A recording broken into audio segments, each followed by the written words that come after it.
Pour cette première soirée, on a fait, j'allais dire, dans le luxe, c'est-à-dire on s'est fait plaisir en disant si on ouvre cette réflexion sur la bioéthique, quelles sont les personnalités qu'on aimerait associer à la réflexion et qui sont pour certains des partenaires, j'allais dire, de l'espace éthique depuis des années, qui nous apportent beaucoup d'éclairage. Alors si Arnold veut s'installer à sa place et Hervé aussi rejoindre la chaise, c'est peut-être pas la chaise de la présidence du comité consultatif social d'éthique, mais ça y voir, installe-toi, je t'en prie.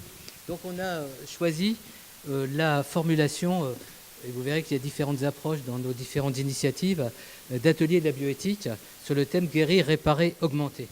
Et donc pour ouvrir cette réflexion, j'ai demandé à nos intervenants, et je sais que c'est un sacrifice qu'ils font par rapport à leur volonté de déployer toute une réflexion de fond, d'ouvrir nos travaux en disant en 10 minutes quels sont pour eux les enjeux de leur point de vue qui sont à prendre en compte dans un débat sur la bioéthique, un débat qui commence, où on nous parle beaucoup de transhumanisme, on nous parle beaucoup d'innovation disruptive, on nous parle d'un humain qu'on transforme, qu'on recompose, on nous parle d'intervention sur le génome, bref, il y a tout un discours et on est très vulnérable par rapport à toutes ces évolutions.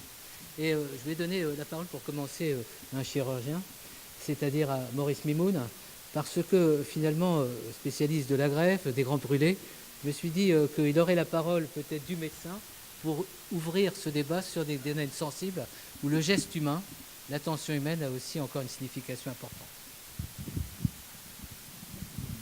D'abord, je voudrais remercier le professeur Emmanuel Hirsch de m'avoir invité. C'est toujours un grand plaisir d'échanger avec vous et c'est un grand honneur. Mon métier est chirurgien, c'est déjà une transgression, on rentre dans le corps, c'est quelque chose qui est, on n'y pense plus, mais c'est inimaginable.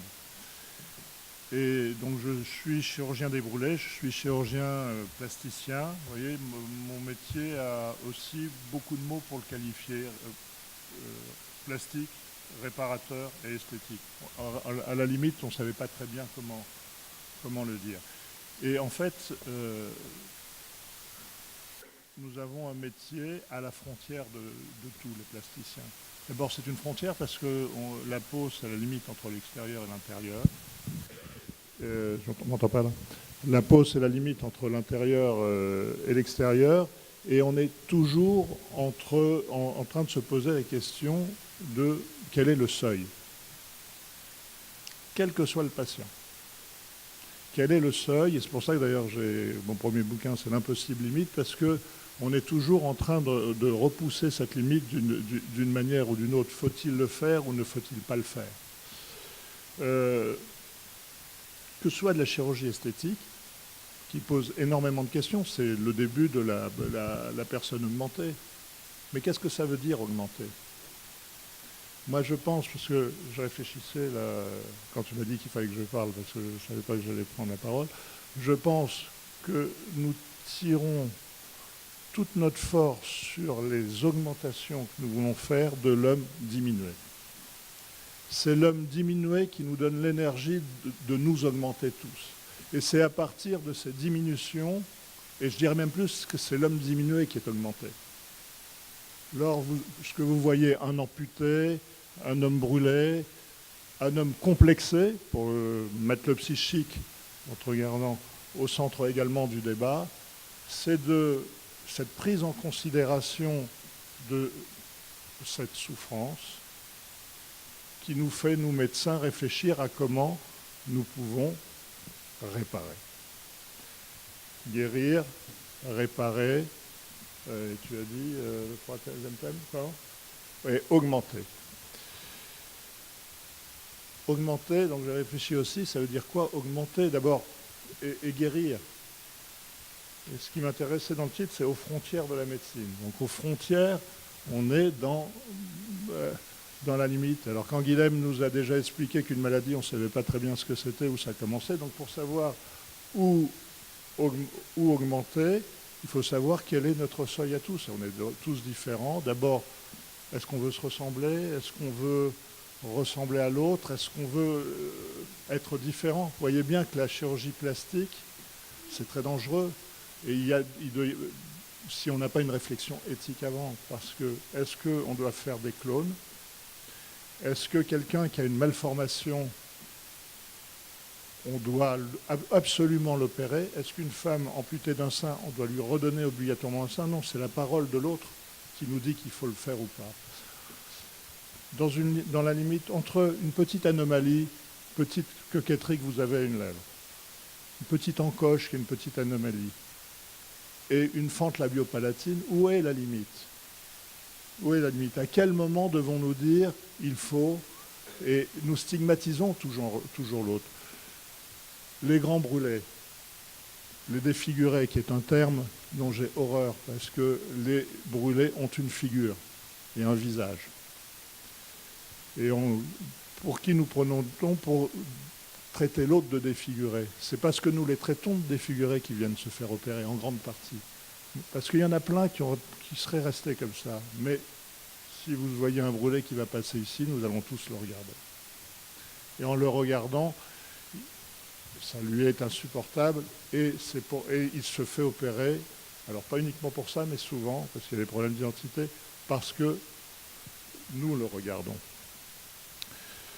Donc c'est un métier où on est obligé de courir après la limite. Vous savez, vous connaissez la blague du scorpion et de la grenouille, je pense que tout le monde la connaît. Hein. C'est la grenouille qui veut traverser la rivière, et puis non, le scorpion qui veut traverser la rivière, et puis il y a une grenouille qui passe, et puis le scorpion dit à la grenouille, écoute, je voudrais passer la rivière, je voudrais monter sur ton dos. La grenouille lui dit, non mais t'es fou, tu vas me piquer. Il me dit non, mais je vais mourir si je te pique. Donc, alors bon, elle accepte, elle monte sur le dos, elle commence à nager, puis au milieu de la rivière, le scorpion, sa queue, paf, il la pique. Et la grenouille se retourne, mais il lui dit, tu es fou, tu vas mourir. Et il lui dit, c'est ma nature. L'homme, je vais raconter une autre histoire de la même manière. Si vous mettez un enfant de 5 ans dans une maison ou dans une pièce, vous dessinez une ligne blanche. Vous mettez la maman d'un côté, vous mettez l'enfant d'un côté, et vous lui dites, tu peux faire tout ce que tu veux, mais tu ne dépasses pas la limite. Tu ne dépasses pas la ligne. Vous attendez 3 minutes, et évidemment, l'enfant va faire ça. Donc, notre nature à nous, c'est de transgresser. Je dirais même, c'est la nature de l'homme. Donc, nous, la limite, nous essayons toujours d'aller plus loin. Et c'est cette réflexion éthique qui essaye de nous limiter et de nous faire réfléchir à cela. Mais après, il y a la nécessité médicale, c'est-à-dire qu'il y a des choses qu'on pense qu'on ne ferait pas, qui nous paraissaient abominables, et puis qu'on fera, quand on dit qu'on va humaniser les peaux de porc pour pouvoir les transférer chez l'homme. C'est une chose qui est quand même incroyable. C'est-à-dire on va mettre des cellules humaines dans un animal. C'est commencer à humaniser un animal. Alors on se dit, oh, c'est pas possible, etc. Et puis quand vous vous dites, voilà, le gamin, on va le sauver comme ça. On va réfléchir un peu différemment. Voilà un peu tous les sujets. Quand le dernier fait, sans doute, que j'ai fait là sur un jumeau, qui est une histoire de fraternité, il n'y a pas d'autre terme qui est extraordinaire. Quand j'ai un grand brûlé à 95% qui va mourir, et que je m'aperçois qu'il a un frère jumeau homozygote, et comme quoi ça marche bien en France, qu'on ne sait pas si on peut prélever en urgence un donneur sain, et que le comité d'éthique se réunit en urgence pour dire oui, et que le résultat de course, le frère jumeau brûlé est recouvert de la peau de son frère, on a dépassé une limite. Et quand je reçois pour Noël des vœux de joyeux Noël de cette personne brûlée, je me dis que c'est quelque chose qui est de l'ordre de l'infini. Je ne peux pas vous dire autre chose. Et c'est la grande beauté de notre métier de médecin d'arriver à faire des choses comme ça et de dépasser la limite et de sortir notre force de l'homme diminué. Merci.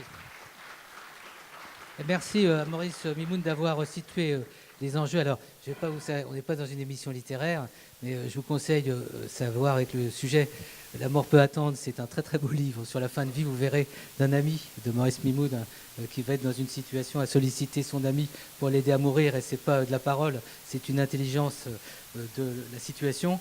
Puis également, un de mes préférés, je ne vais pas amener ma bibliothèque, je lui ai dit d'amener 2 livres. Et ce qui est intéressant, c'est aussi l'aventure humaine qu'il y a derrière la technicité. Tu aurais pu évoquer aussi La double greffe de visage et La vie du CCNE.